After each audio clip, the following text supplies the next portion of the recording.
Good morning, students. Now we are back to our studies after our half-yearly exam. I hope all of you are fine. So today we are going to read chapter 6 of English literature, that is leisure. Now children, as we all know, the meaning of the word leisure is free time. Okay. Now in this poem we will learn that what we do in our free time. So today we are so busy in our modern lifestyle that we don't have time to look at the beauty of the nature. This is what we are going to learn in this poem, and this is what the poet is trying to explain in this poem. Now let us start the poem. Leisure, where anyone hardly stands and stares. Now connect. What do you like to do when you have some spare time? Specify and say why. Now when you have a free time, what would you like to do in that? So you have to explain it. Now the reflect is, think of all the leisure activities you know. List them in the class. All the free time activities, the activities that you would like to do when you are free. So you have to list them. Imagine you are in a place where there are no electronic gadgets. You have no friends or books. What would you do to keep yourself occupied for the whole day? Write a short paragraph on this. Now it is said that you're in a place where you have no electronic gadgets with you, and you have no friends or books also with you, and you are alone there whole day long. So what would you do in that time? So you have to write a short paragraph on it.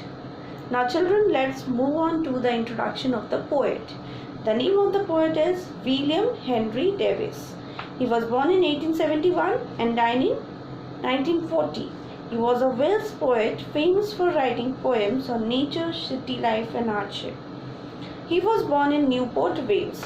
He spent a lot of time traveling by train across the United States of America, United Kingdom and Canada. He used to travel most of the time. During his time, he supported himself by working occasionally. He described the way of life of a tramp in his memoir, Autobiography of a Super Tramp.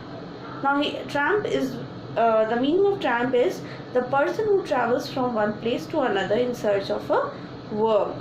So, I am writing the meaning of the word here.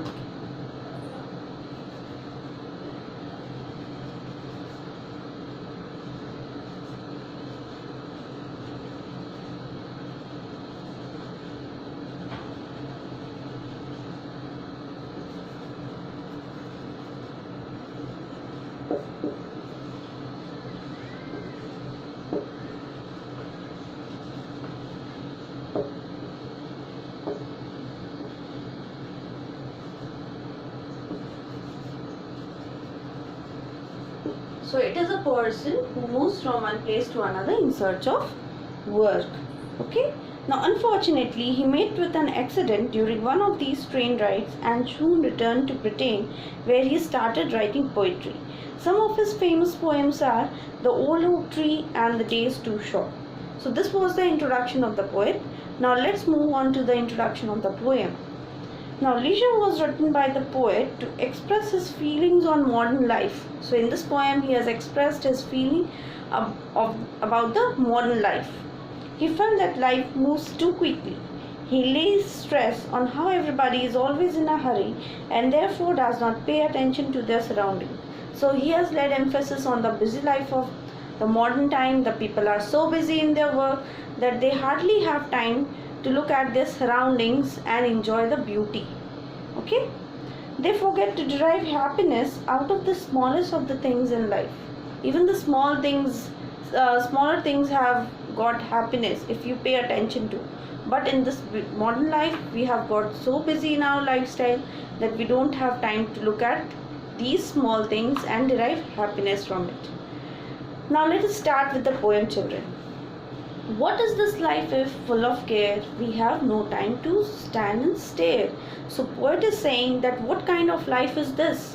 Full of worries and tension, where you don't have even a single moment to stand and stare, means to stand for a moment and look at the beauty of the surrounding things. No time to stand beneath the boughs and stare as long as sheep or cows. So the poet is saying that in this modern life we have got so busy that we have got no time to stand beneath the branches of the trees and look at the beauty of it, just like the cows and sheep when they sit and enjoy the nature. You might have seen the cows and sheep, they stand there at one place or they sit at one place for a long time and look around, as it looks as if they are enjoying the beauty of the area. Okay. Now, no time to see when woods we pass where squirrels hide their nuts in grass. Now, when we pass from the jungle, so we don't have time, we don't have that much time that we pay attention on how the squirrels are hiding their nuts in the grass. So, if we pay attention on these small things, you will find lot of happiness in everything, which the poet is trying to tell us. No time to see in broad daylight streams full of stars like skies at night. Now the poet is saying in the daytime when the sunlight falls on the flowing water of the stream, so the water sparkles and it just looks like the stars are shining as the stars shine in the night sky. Okay. Now no time to turn at beauty's glance and watch her feet how they can dance. Now here the poet is comparing, or the poet is telling the nature as a beautiful girl who is dancing. Now when a dancer dances, the position of the feet changes. The same way the poet is saying that we don't have time in every changing season, like summer, winter, rainy season, spring season, the nature had got its own beauty. So the poet is saying that we don't have that much time also to look at the changing beauty of the nature. Okay. No time to wait till her mouth can enrich that smile her eyes began. Now when a girl dances, her smile is first visible in her eyes and then it moves on to her mouth. So the poet is saying the same way the nature's beauty also flourishes slowly. We can understand this through example of a flower. So flower when it is small, it is a bird. The beauty of bird is different, but when it flourishes into a flower, the beauty is different. So that only the poet is saying that we don't have time to pay attention on these small things also.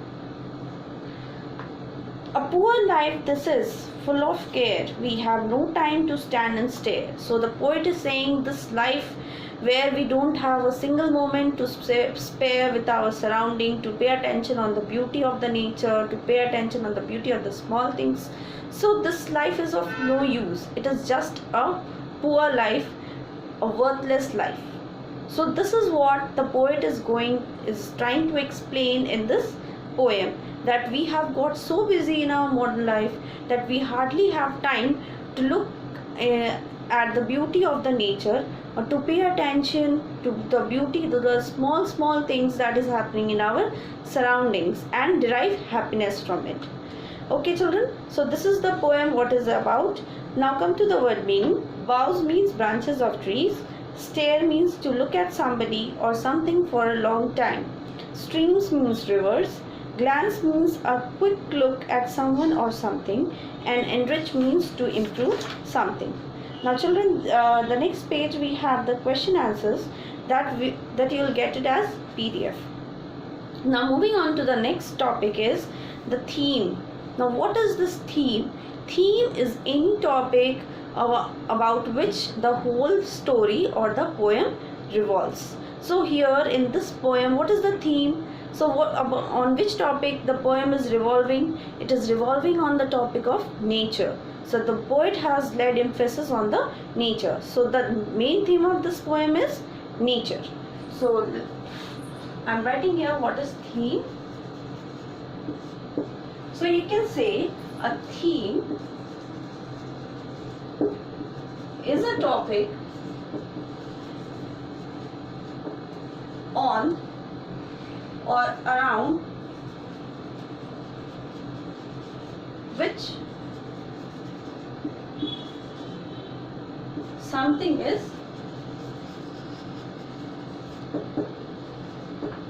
written.